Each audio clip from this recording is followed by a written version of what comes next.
Hello students, I Mr. Vishal Shah, Assistant Professor, Krishna Institute of Pharmacy, Karad. Once again, welcome you all to this session on the Pharmaceutical Analysis 1. In this video, we are going to cover the next part of the sources of impurities. In previous videos also, we have covered with the different sources of impurities that are associated with the raw materials that is employed in the manufacturing of the pharmaceutical substance, as well as the method that is used for the manufacturing of these pharmaceutical substances. Now, raw materials that are employed in the manufacturing of pharmaceutical substances, they are the primary source from which the impurities are incorporated into our final product. So if you have not watched my previous videos related to the sources of impurities, please watch carefully these videos. And if you like the content of this my YouTube channel, please subscribe to my YouTube channel. So let's start with our today's session. Before that, just we will see what are the learning outcomes of this session. After this session, students will be able to explain the sources of impurities. So just we will revise few of these sources of impurities that already we have seen. As I just said that already we have covered the raw materials that are employed in the manufacturing of the pharmaceutical substance. Then also we have covered the different impurities that are incorporated due to method of manufacturing that is used. So errors due to the method of manufacturing that is used for the pharmaceutical substances can be considered under various categories, in which we are going to use the different reagents which are employed in the manufacturing process. If these reagents are impure, then definitely the different source impurities are incorporated into our pharmaceutical substance. Then also reagents that are used to eliminate the other impurities, and solvents like tap water or different types of water, they are also the source of the contaminants. Then reaction vessels and intermediate, as well as the atmospheric contamination during the manufacturing process. So these are the various points that already we have covered. Now today we are going to see the manufacturing hazards. So if the manufacturer is able to control and check the impurities from the all above mentioned sources, there exist certain manufacturing hazards which can lead to the product contamination. These hazards or these various manufacturing hazards can lead to contamination from the particulate matter. Now, what is the meaning of contamination from the particulate matter?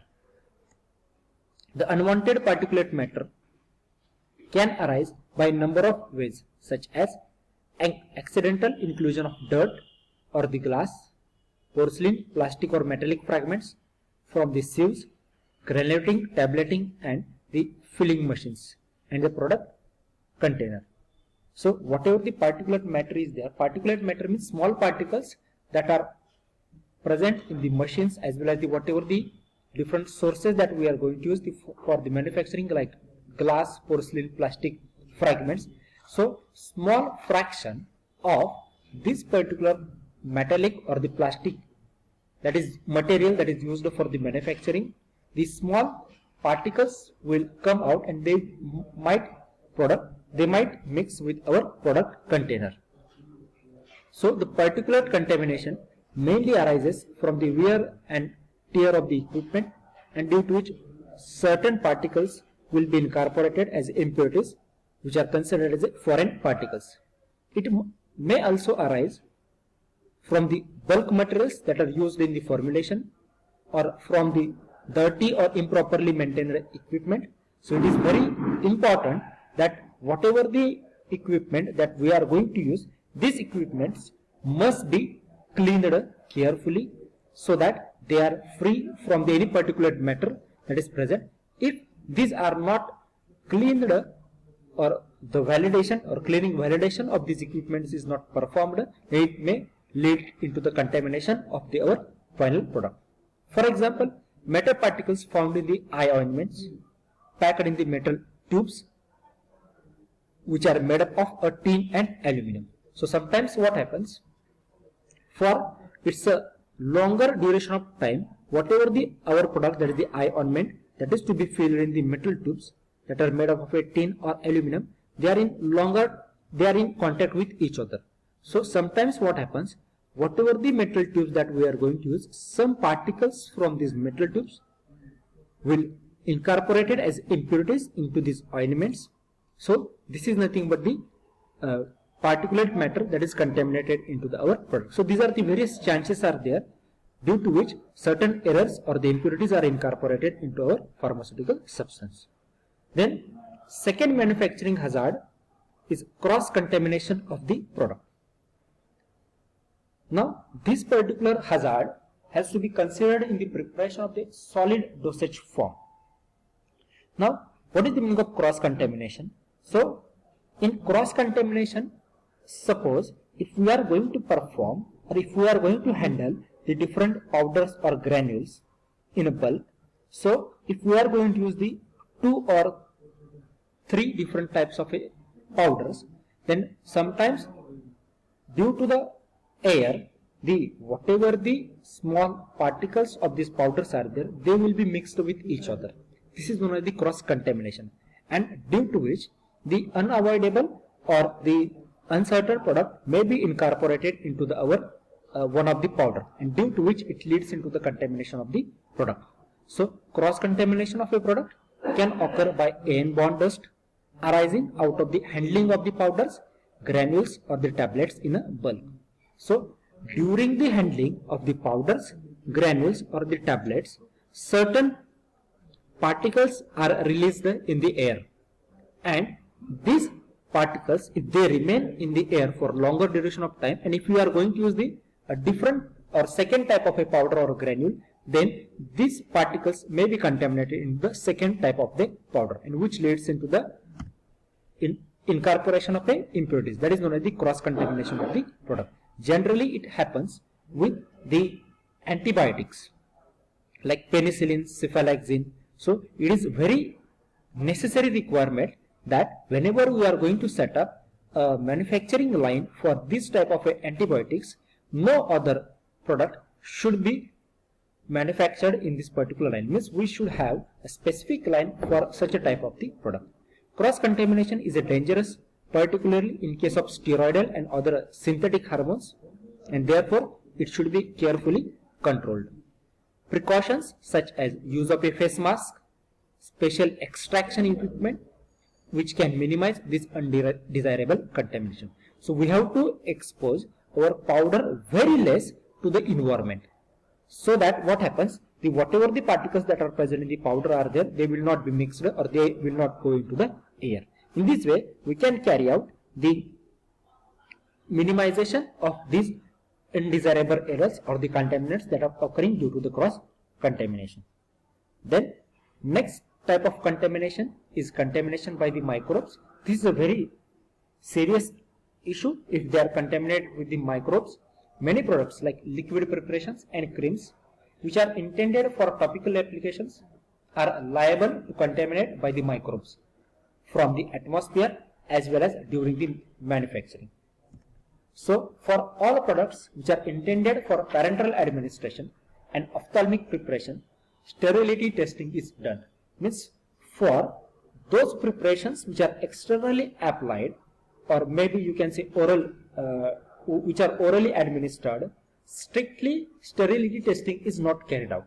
Though we are going to take the precautions, but strictly we are not going to follow the sterility testing. But if we are going to use the parenteral product like injections, then ophthalmic preparations which are used for the instillation into the eyes, so we have to follow the sterility testing, and it provides an adequate control for microbial contamination in such a preparations.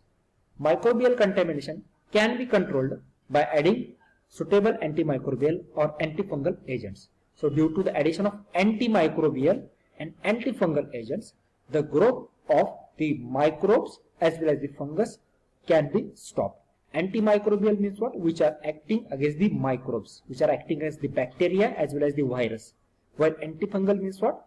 those agents which are acting against the fungus. So these are the various ways by which we can carry out or we can stop the contamination by the microbes. So generally whatever these parenteral as well as the ophthalmic preparations are there, they generally consisting of antimicrobial agents. Then next point is errors in the manufacturing process. Sometimes in a liquid preparation there is an incomplete solution of the solute. So here we are going to discuss about the errors that are due to the manufacturing process that we are going to employ. So this usually occurs during the preparation of the liquid dosage form. So sometimes in a liquid preparation there is an incomplete solution of the solute. So this should be detected by the normal analytical methods, as it can lead to a major error like a proper check on the efficiency of the mixing, filling, tableting, sterilization, etc. should be exercised in order to obtain a product of a maximum purity as well as the desired quality. So we have to carry out the proper checking or a detection of a normal analytical by a normal analytical method, which can lead to a major error. So we have to carry out a proper checking of efficiency of a mixing as well as the filling, tableting and sterilization of our final product, so that we can achieve a maximum purity of a desired quality. Special precautions are required to be observed to avoid the mixing and filling errors in the preparation of low dosage forms, in which less than, you can say, 5 milligram of drug is to be employed in a tablets as well as the capsules, which are containing a highly potent medicament. So we have to take a special precautions when we are going to carry out the formulations of the low dosage forms like different tablets and capsules which are containing about less than 5 milligram of a drug. So these are the various errors that are associated with the manufacturing process. Then the last error that is associated with the manufacturing process is errors in the packaging. So these are less likely to occur, but these are also very serious or they are important. So similar, by looking at the similar products such as tablets of the same size, same shape and same color, which are packed in a containers, can result in the mislabeling of either of the both of the products. Means suppose I have two tablets which are having the same size, same shape, same color, and we are going to seal them in an identical container, but these tablets are belonging to the different medicament. In that case, it may happen that the first medicament may go to the second container. So usually first medicament must go to the first container. So these types of errors that are occurring during the packaging, but these are very less chances of occurring these errors, because generally whenever we are going to carry out the manufacturing, once we have finished the packing of one lot of a tablet or the any dosage form, then only we will be shifting towards the second. So adequate care should be taken to avoid the handling of such products in the close proximity. So these are the various hazards that are related to the manufacturing of the different dosage forms. So thank you. If you have any queries related to the pharmaceutical analysis, you can contact me on my mail ID. And if you like the content of this my channel, please like my videos, share with your friends and subscribe to my YouTube channel. Thank you.